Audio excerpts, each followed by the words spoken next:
Iran আমেরিকার শান্তি চুক্তিতে লেবাননে যুদ্ধবিরতির বিষয়টি রাখা হলেও বাদ পড়েছে গাজা।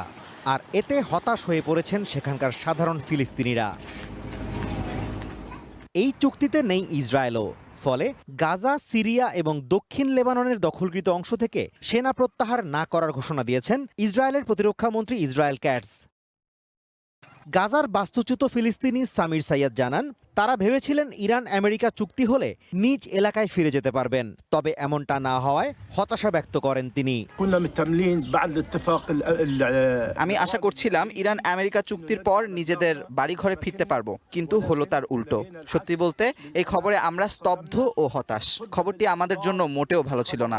আমরা অর্থাৎ গাজা উপত্যকার বাসিন্দারা এই চুক্তির অন্তর্ভুক্ত নই। জামাল আইয়াদ নামে এই নারী আশা করেছিলেন চুক্তির পর হয়তো তাদের কষ্ট কিছুটা হলেও কমবে। তার অভিযোগ, বিশ্ব তাদের কথা ভাবছে না।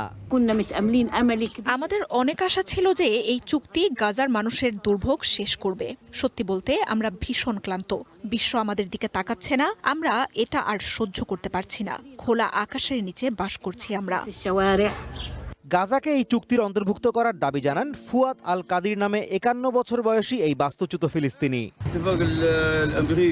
এই চুক্তিতে গাজাকে অন্তর্ভুক্ত করা হয়নি।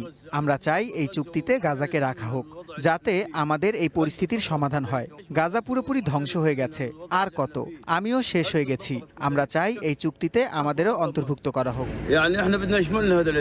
তবে চুক্তি চূড়ান্ত হওয়ার পর কিছুটা স্বস্তিতে লেবাননের সাধারণ মানুষ। দক্ষিণ লেবাননে এখন শান্তি ফিরবে বলে আশা করেন তারা। Azimur Rashid Kanak, one international desk.